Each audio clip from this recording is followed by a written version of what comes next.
right in the sweet spot. Oh, just got hit. There he is. Woo! That didn't take long. Whoa! Look at that!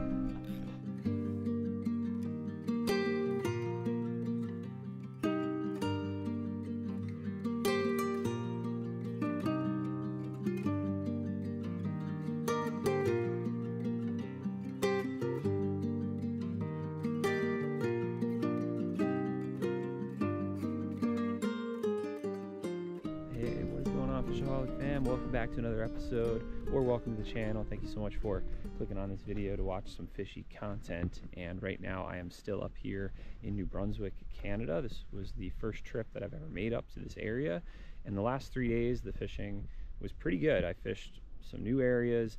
On day one I hopped all over to a bunch of different spots and kind of slowly picked throughout the day, but then the last spot that I ended up fishing was loaded with a bunch of striped bass from like 25 inches and under.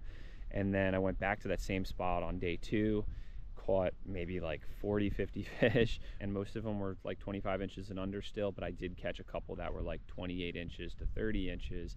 And then we left this area around Miramichi and went up a little bit further north to Misco, and it's a really nice point that juts out into the Gulf of the St. Lawrence. And I had like a 50-60 fish day, and most of them again were like in the 25 inches to like 20 inch range, but I found a few that were like 28 inch to like 35-36 inches. So that was super awesome. And basically I just flew up here from Florida and I brought 2 light tackle inshore dark matter travel spinning rods with me. So to get like some 28 inch to 35-36 inch fish on a light spinning rod. What's up, puppy? It's a cute pup here. And to get them from the surf, that's just what it's all about. That was so awesome. And today we're gonna kind of do something a little different. I did also catch a small winter flounder yesterday, so I got some stuff that maybe we can catch some more with, and then we might also just hop around and hit some bridges and maybe see if we can get a few more bass as well. So stay tuned. Let's see if we can catch some fish, and I hope I can keep you guys entertained, and I hope you enjoy.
Alright, I rigged up that little 4-inch swim bait, but I have to let the glue dry before we fish with it.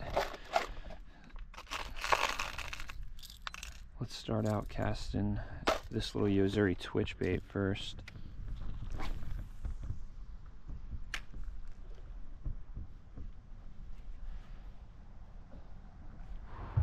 Right now it's the very end of the outgoing tide here, and on day one I caught like 5-6 stripers here, and I accidentally snagged a little brook trout on like a 4 or 5 inch swim bait that I was using.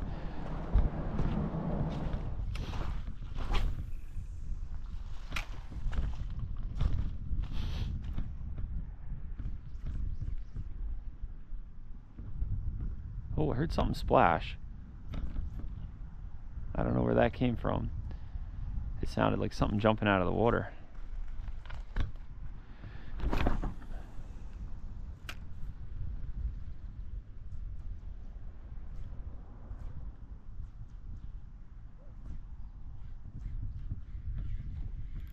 Whoa, look at that. Something nice just busted a little ways from the bridge here. I wonder if that was a striper or it could have been a trout. Like a pretty big trout if it was one.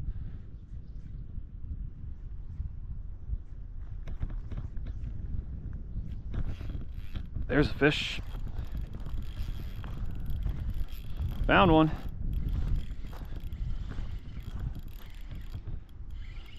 What do we got here?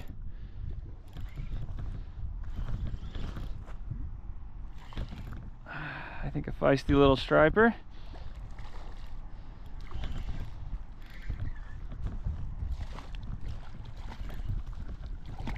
Nice.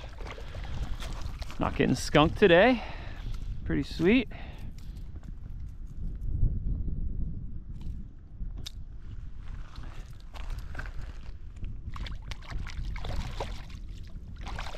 See ya.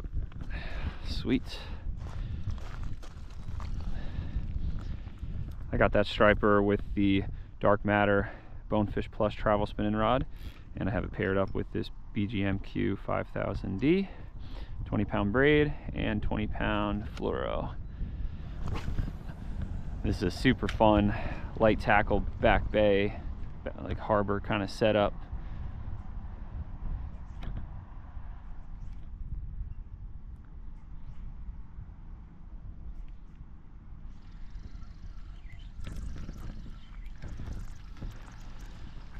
I'm casting a little short with this little twitch bait. I'm gonna try a little topwater spook.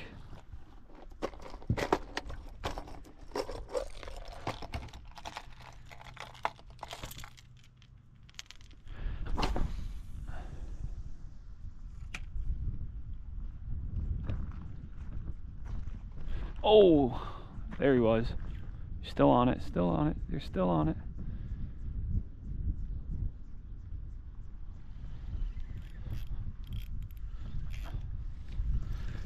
Got a bunch of weeds. Whew. There's only like a 20-foot like little zone that it seems like I'm getting the bites in, and then once we get about halfway in, there's just this big patch of eelgrass. So it's not like I can work this all the way back to my feet and expect to get a bite. After this cast, we'll probably try a swim bait back over by the bridge. Oh, that was a good bite. Oh, I just missed them. I guess we'll take another cast here. The stripers heard me that I was about to move.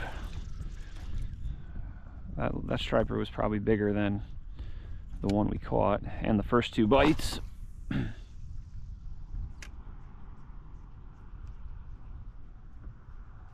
Oh, they're on it. He missed it, so he might still hit it again. Dang, that's 4 bites here. And I'm yet to catch one. Except for the one on the Yozuri. Definitely a lot more action though with this spook here. 5th time's the charm. Oh, did you see that? He aired out of the water for it. Fun little light tackle. Schoolie striper action.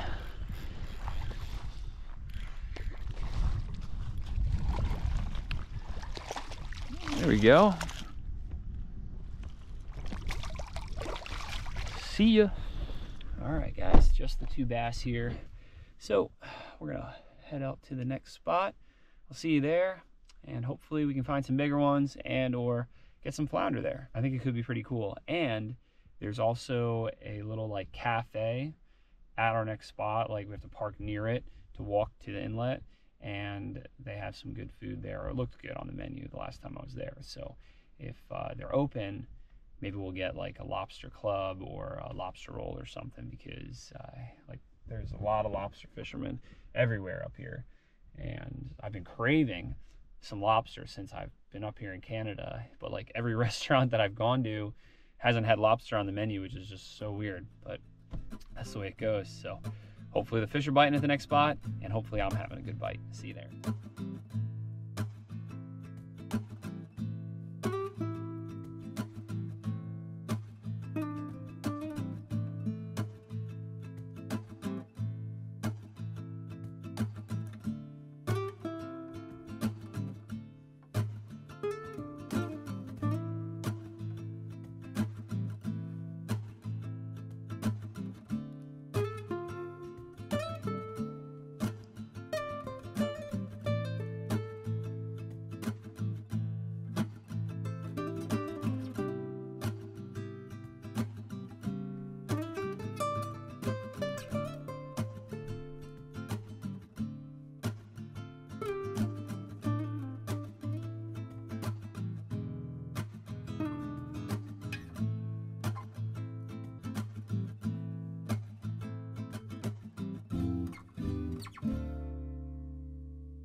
All right, look at this beautiful spot right here. Whoa, get away.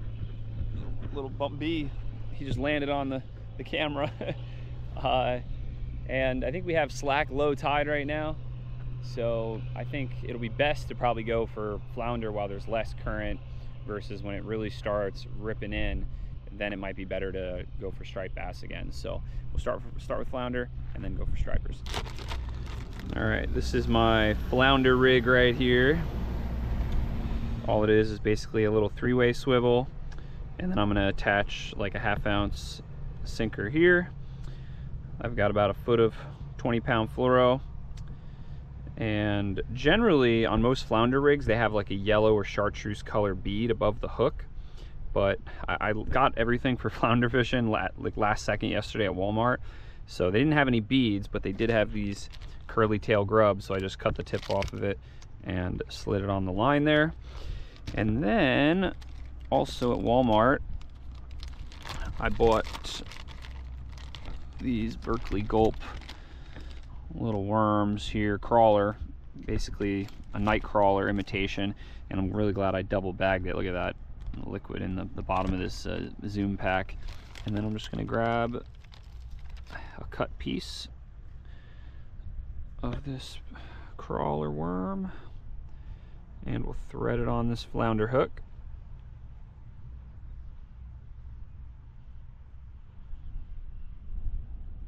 Now winter flounder love sandworms, and they didn't have the Gulp imitation sandworms at Walmart, so I think this is really our best option.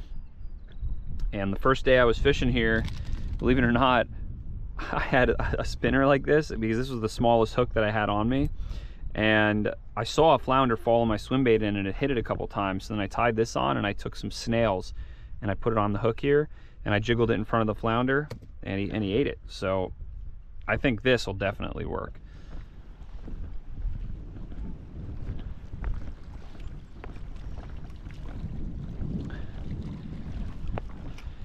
The other day I had a bite right here on the edge of this flat.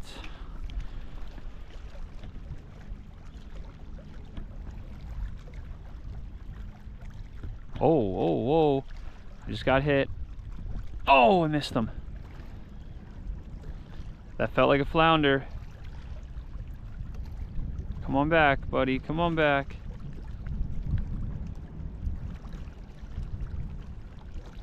I should have let him eat it a little longer. They have really tiny mouths. Let's check my worm. Oh, look at that. He ate the whole tail off. Cool to see that it will work. Huge shout out to Sea Money Fishing for giving me the idea of using the Gulp worms, because in one of his recent videos I saw him using the Gulp sandworm and he was actually catching the winter flounder pretty good. Of course it's better to have real bait, but when you can't get it, it's probably a good idea to just have some of these like on hand.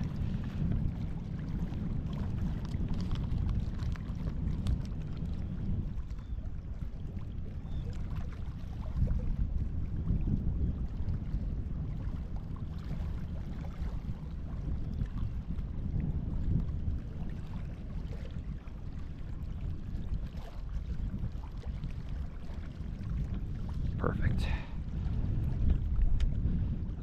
Let's throw right back on top of them.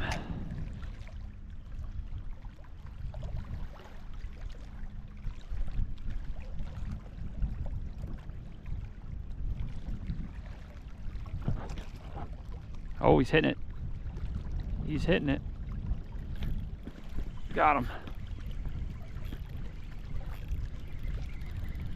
Do we have a flounder here, boys and girls? Oh yeah, we got a little flounder. Sweet.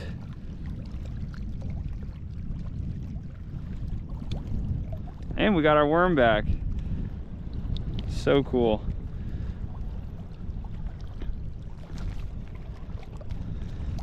I've never caught too many winter flounder in my days of fishing. Up until a couple days ago when I got the one on the spinner, that was like my largest one, which was a little bit bigger than this one. And other than that, I've only caught really tiny ones in like seining nets.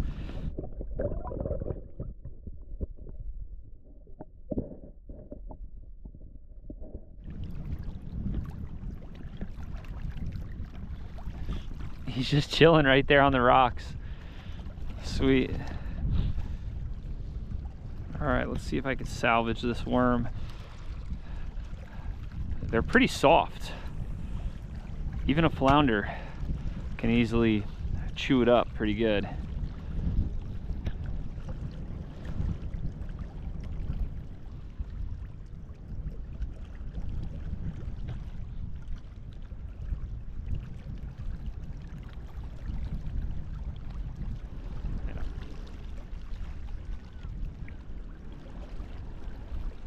Oh, getting hit again, getting hit again.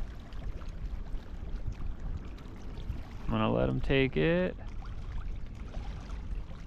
Oh, I don't think he has the hook, but he's still hitting it. He's chasing it. Got him. Oh yeah, hot winter flounder bite here. We found him stacked. We found him stacked. Woo!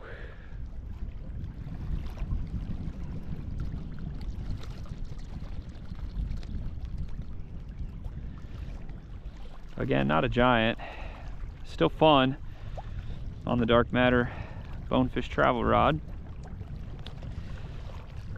I'm sure way back in the day in here they probably used to catch consistent bigger winter flounder.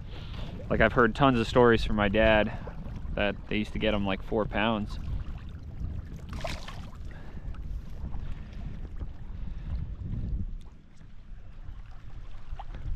All right, let's see how many more we can catch.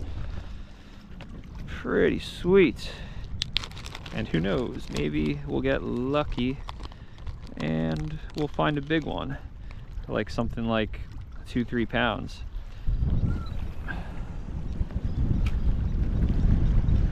Let's get another.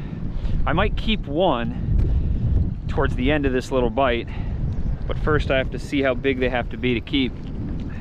Oh man, I think I just got ate again. Oh, I missed them. The flounder is stacked here, it's crazy. He's on it again. Got him.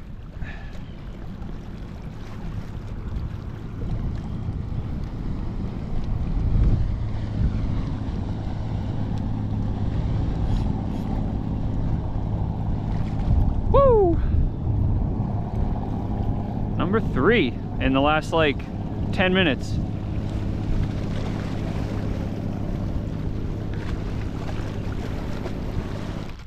So I just found out, sadly, the winter flounder season is closed in the Gulf of the St. Lawrence, and it's been closed since, I guess, like February 2023. So I guess we're not taking any home. So we'll catch a few more just for fun. Like, this is probably the hottest winter flounder bite I've ever been on, believe it or not.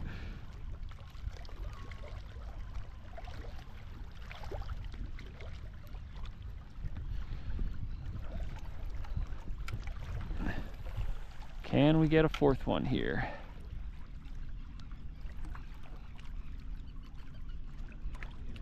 Oh, oh, oh, I'm getting hit again. Look at that. He's going crazy for this. Oh, he spit it.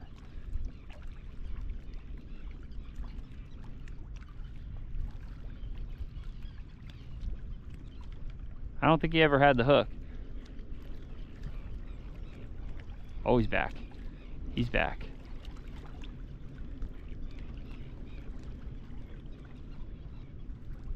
Oh, come on. Got him.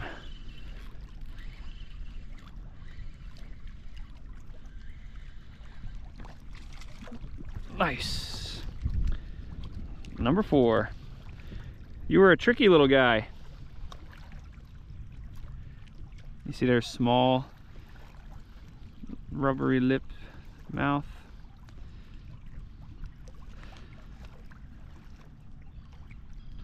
They're like the complete polar opposite of their southern cousins, the summer flounder, southern flounder, and also even halibut, which supposedly, oh, look at that.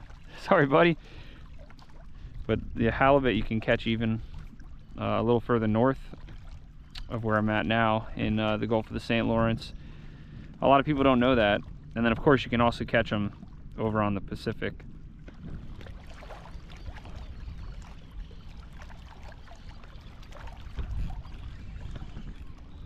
There's another.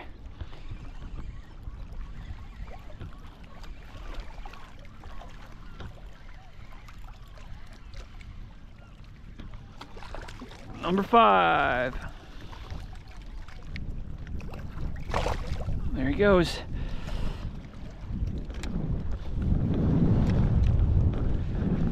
All right, it's striper time. Let's see if we can get a few here. All right, let's start out with this 4-inch swim bait on a 1/2 ounce jig head.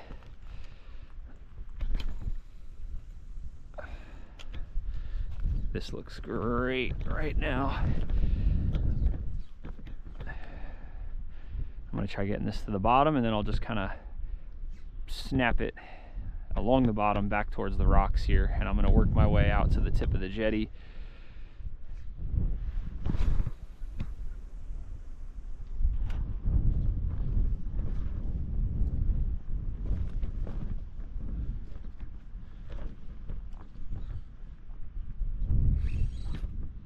There's one. Fish on. Nice. He must have ate it while it was just sinking, because I was walking down the rocks and I wasn't reeling it. It was just paused there for a moment.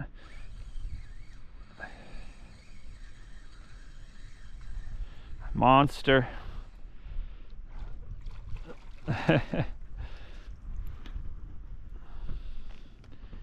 Better than nothing. Whew, that's a cold fish.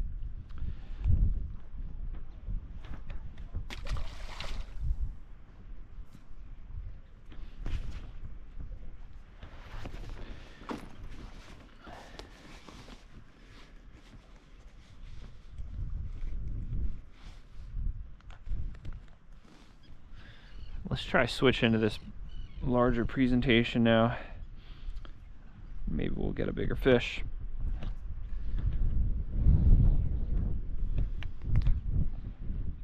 This is also on a 3/4 ounce jig head, so it'll get down deeper a little bit quicker.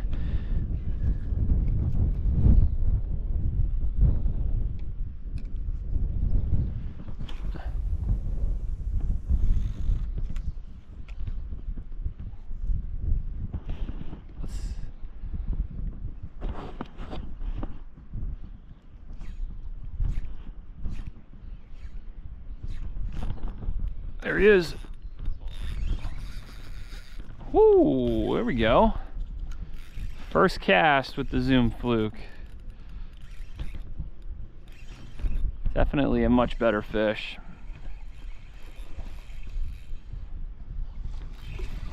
Skiing striper.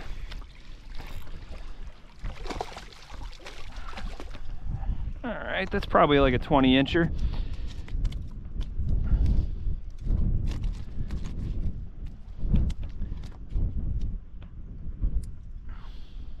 Definitely the biggest of the day. See it. So I want you guys to notice something. See how my leader is wrapped all around my hand? And if you look at the length of my leader, when I'm fishing on rock jetties like this, I prefer to use a minimum of like a 6-foot leader. And that is because this is kind of like your handle. When you're bringing a fish in, you give it 2 or 3 wraps, and then you can pull them up. And this is 40-pound fluoro. Although if we end up getting something like 35, 36 inches and even bigger, then I'm gonna try and, you know, go down there to grab them. And I don't have my corkers on, so like this rock would probably be okay because it has barnacles on it, so you could step on the barnacles and it'll give you a little bit of traction. But like this section of this rock, if you stepped right there, whew, you'd probably just slide right off into the water. So you gotta know how to read the terrain and where to put your feet. All right, let's keep moving out towards the end. Cool that we got 2 in the inlet here. So all in all, so far, not a bad day. 5 flounder, 4 stripers.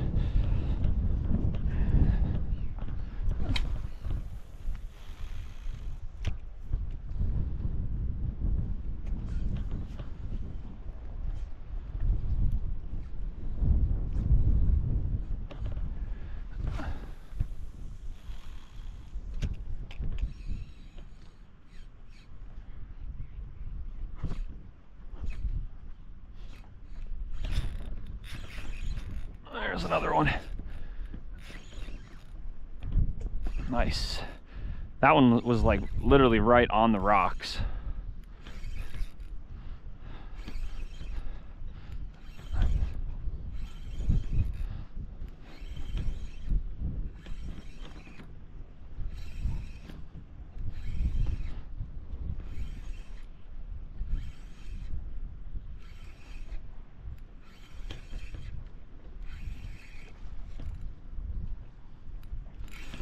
Another 20-incher or so, maybe a little smaller actually.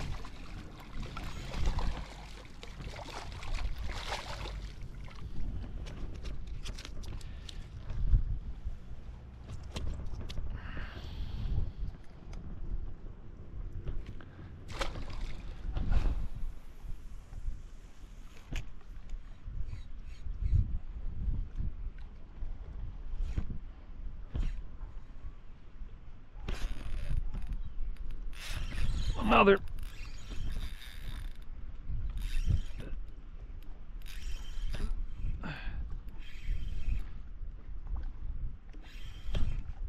Oh, there's like 5, 6 or 6 of them following this one up.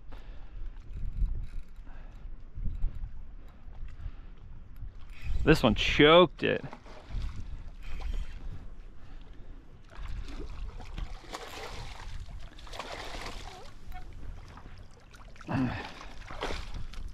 There we go. That's a quality schoolie. Maybe 25, 26 inches.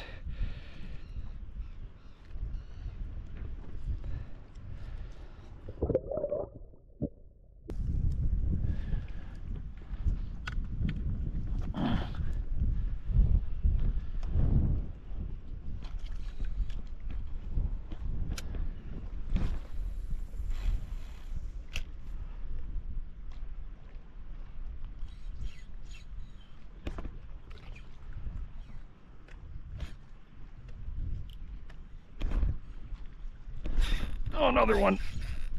Jesus. They're stacked over on that jetty.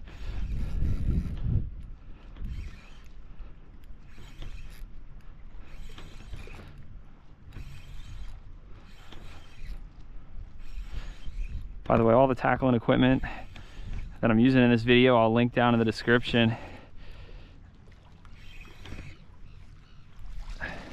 Especially if you're going on a a trip soon somewhere and you don't want to be without like a travel spinning rod, you might as well pick one of these up and grab them.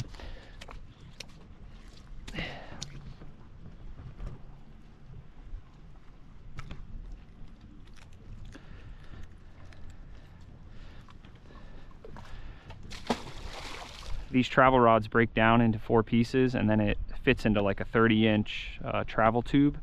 And I've been on so many different airlines with that tube, and I just walk on with it. And I've also taken it on cruise ships and I haven't had any issues.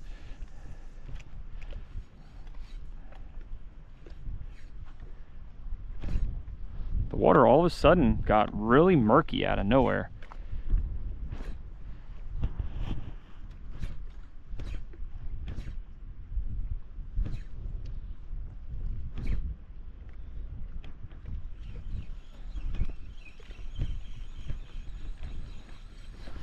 I wonder if the tide's switched and it's going out now. Let me check the tides. Oh my gosh, wow. The tide swing incoming was only like 2 hours long, and it's like it barely goes up at all. And then now it's already starting to go out again. That's crazy. Generally, like where I'm from, the incoming, the outgoing is 6 hours, between slack low and slack high, and then it switches, goes out again to low, and then comes back up to high. And generally that happens twice a day. That was literally a 2-hour incoming tide. There he is.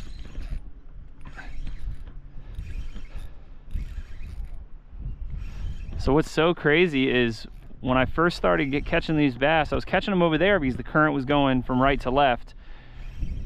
And in literally a matter of 20 minutes, it started going this way, and now the fish are kind of more over on that end of the jetty.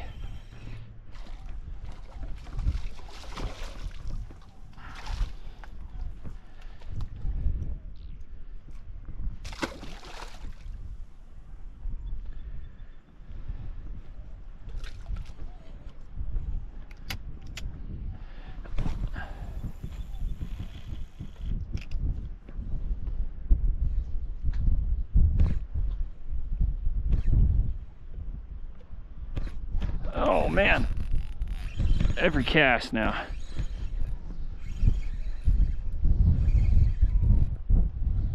This one's got some more weight to it.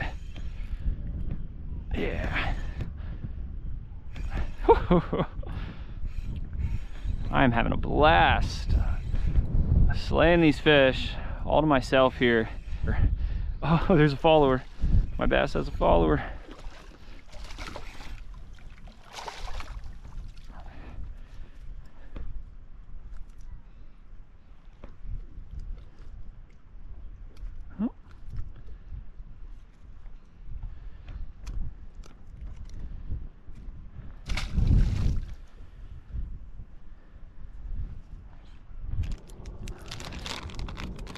Let's try one of these Salt Strong mulligans.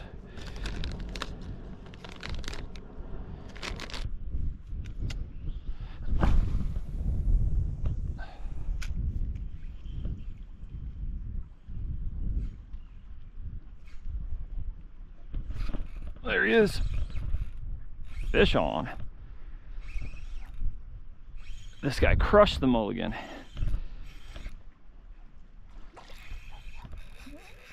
There he is. Not a giant, but a fat little guy. Look at that butterball. He definitely didn't need to eat, but the mulligan enticed him enough to chomp it. If you guys want to check out this little Salt Strong mulligan, I'll put a link in the description. All right, it's lunchtime. We're heading to that cafe that I mentioned earlier, and hopefully the lobster is fresh. And right now the outgoing tide that just started is kind of weak, so I figured, you know what, even though I'm sure we could still pick at some fish, I'm starving. So it's probably best that we take this time to eat a little something, and then after this outgoing tide is finished, and it's only going to go out for like 2 hours, just like the incoming tide came up, then it's going to switch again and it's going to start coming in, but it's going to be a much bigger, higher tide swing on the second incoming of the day. So that'll be cool, and maybe it'll bring in some more and bigger fish that we could catch. So stay tuned. Let's go check out lunch. Hey, how's it going? Could I get the Lobster Club sandwich? Thank you. Do you want with fries? Sure, I'll have it with fries.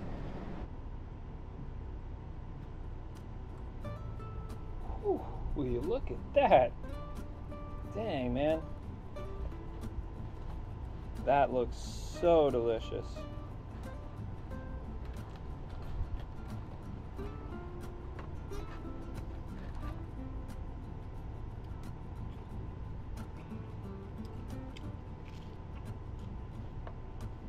Oh yeah, that's good stuff. Got a little sauce here too. Not sure what kind of sauce it is. It's hot. It's a gravy, believe it or not. I don't know if this is a popular Canadian thing to put the gravy on your lobster club, or maybe it's for the fries. It's good. Oh yeah, really good.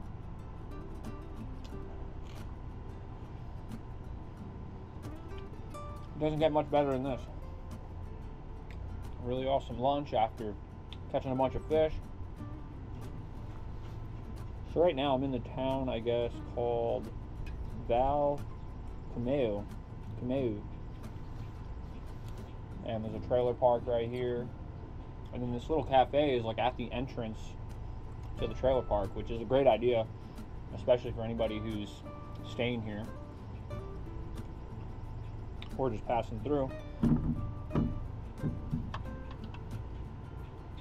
Sussex Golden Ginger Ale. Oh yeah.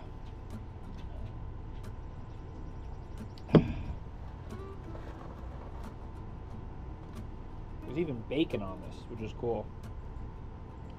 Let me see if I can pull out a good chunk of lobster to show you. Like, there's a pretty good piece. And I'm dropping a piece. That's tasty. Oh, that was a big piece too. Probably one of the best Lobster Club sandwiches I've ever had. Better than a lobster roll. Look at that. That's a pretty good chunk. The lobster tastes so fresh. I'm going to finish devouring all of this, except probably most of the fries, and then we're going to get back to it. Stay tuned. The outgoing tide's moving pretty good. I thought it was going to be over by the time we finished lunch. I ate a few too many fries. I really wanted to just lay down on the bench and take a nap.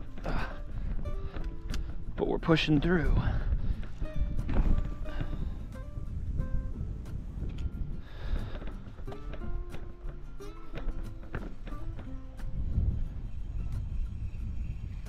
Oh, lots of weeds.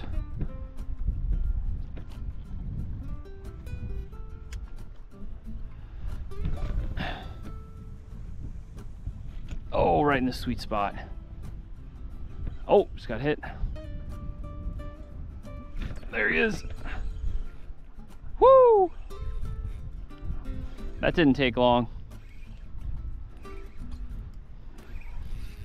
Oh, he's pulling a little drag. Could this be the biggest of the day?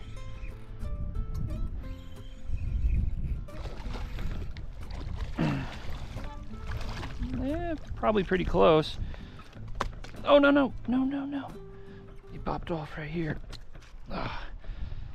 I didn't want him falling in between the rocks. The good old reliable dark matter Fishaholic finback shad got the job done. I'll have these linked down below as well if you guys want to check them out. Oh, we're in the strike zone again.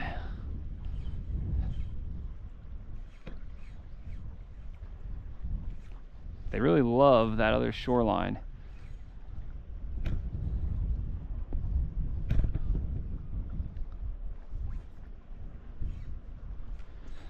I'm out of the strike zone and there's a boat coming. Well, let's try and get back over there. It's such a small little strike zone area.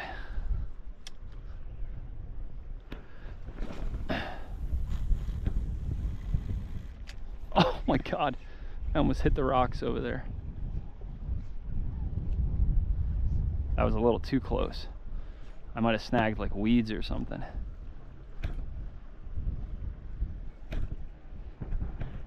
Oh, missed him. There he is. Woo, there we go. Nice. This might be a keeper size fish, like 28, 30 inches. This one's got the weight and he's pulling more drag than the other fish today. I might have to go down current after him.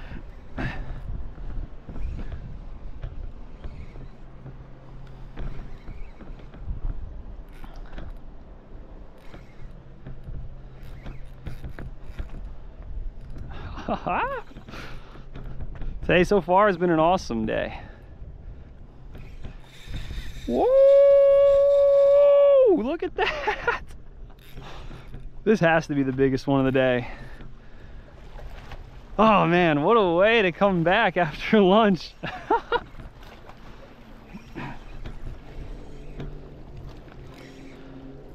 Oh yeah. That one's got to be like 28, 30 inches. Heck yeah. This one I have to go down to get, and you see there's some barnacles there, so I'm gonna step kind of right on those barnacles so we don't slip and bust our butt.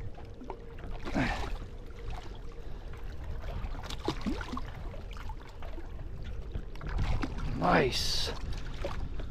Look at that fatty. Oh man, he's got like a bite out of his tail there, or maybe someone missed him with a spear gun and it pulled through. Whew.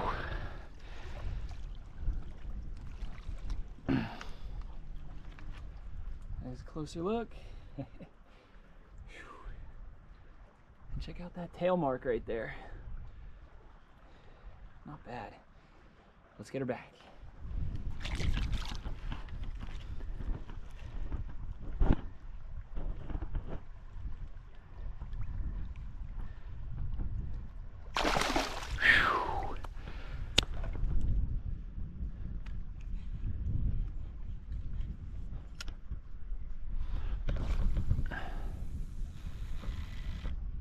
Oh my God, I almost hit the rocks again. Oh God, you gotta be right on him though. Oh God, there he is. That is crazy.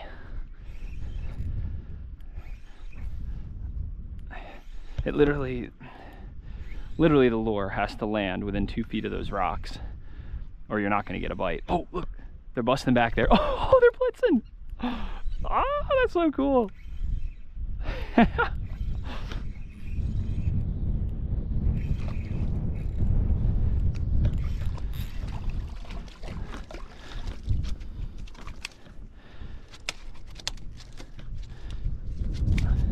Not a bad one compared to the smaller ones we got today. Like if we didn't get that 28, 30 incher, that right there, you know, is probably one of the biggest ones of the day. I might get a bite on that cast, or it might be a little short. Nah, it's too short. Also, if they're there, you get a bite within like the first 10-15 seconds, especially if you're in the zone.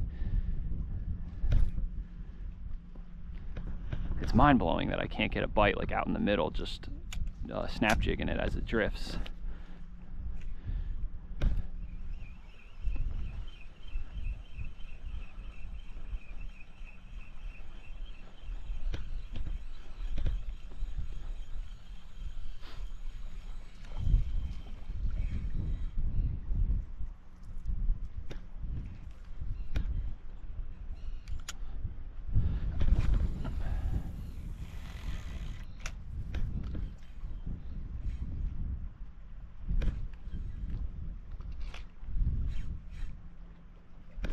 There he is. Oh, he came off. Come on. Oh. That felt like another larger fish too.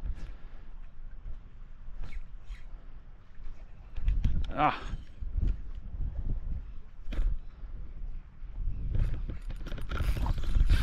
Got him.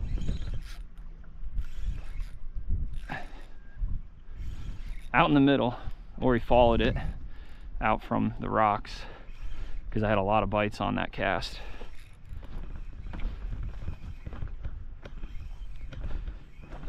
This one's pulling harder than the larger one because he's not hooked in the mouth.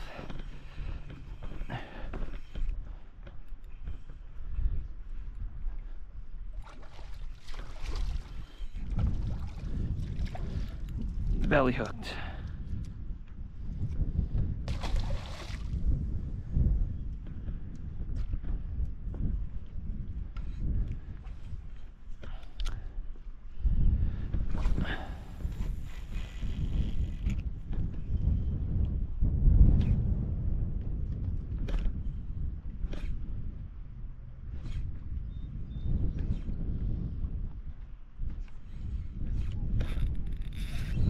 Oh man, got him.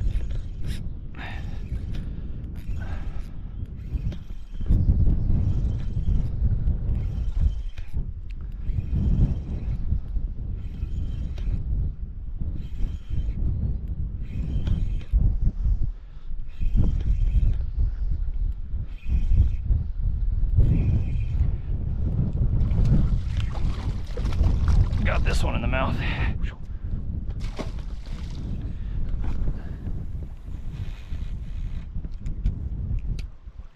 Oh, perfect cast.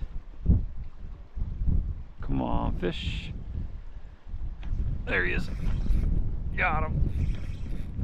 Nice. That was a good bite.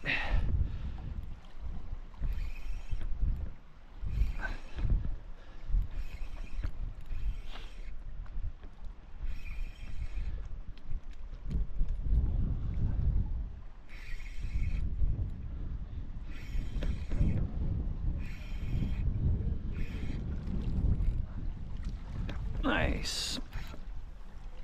Not bad.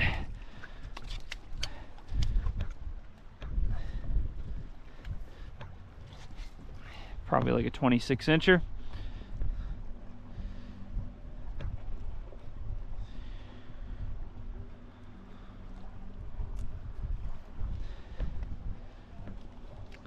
Pretty.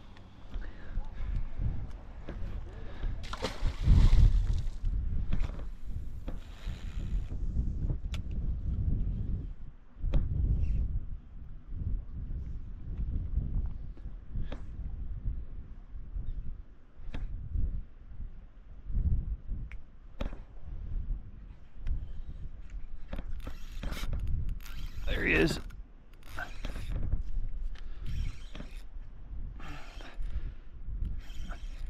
This fish has some good weight to it. I made him move a little bit further down the rocks so we could hit the tip of the jetty here. And we got this one to eat. He's staying down deep too, so he might be bigger.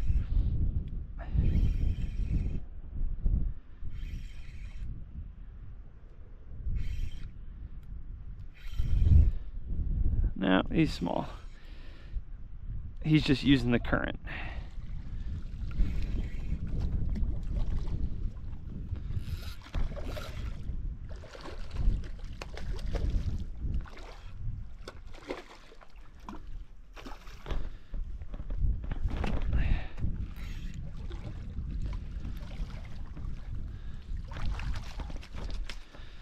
Not a bad one.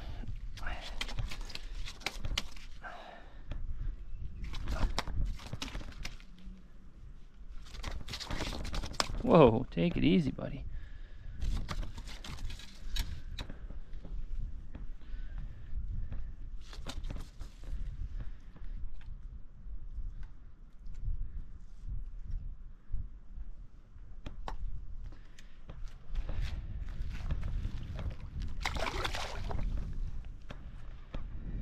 All right, folks, that is going to be a wrap for this final episode of this Canada, New Brunswick fishing series, and I really hope you all enjoyed.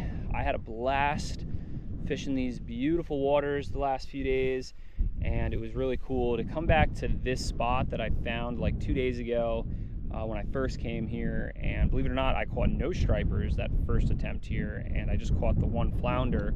So I'm stoked that I was able to come back, figure out the flounder, and figure out the stripers. And we got a bunch of decent schoolies for the light tackle that I was using, and then we got that one that was probably like 28 to 30 inches, maybe a little over, and that fish was fat, so that was cool. And she gave up a good fight pulling against that outgoing current.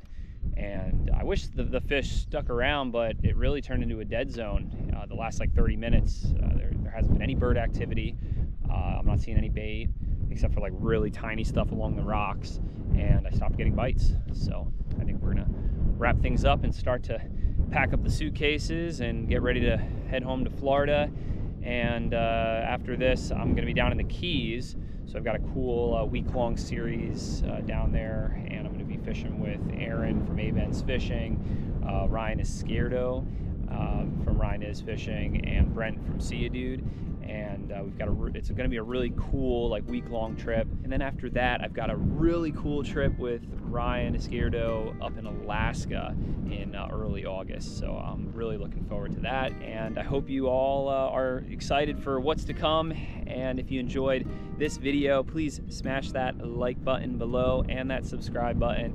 If you have any questions or comments, down below, and tackle and equipment is all going to be in the description. And I really hope to see you all in the next episode. And like always, live to fish, fish to live. Well, I kind of lied about leaving.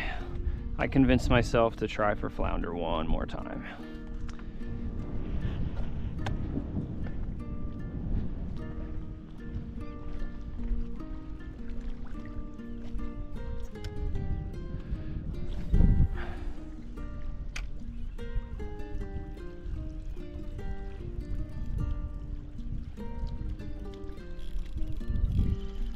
Got him.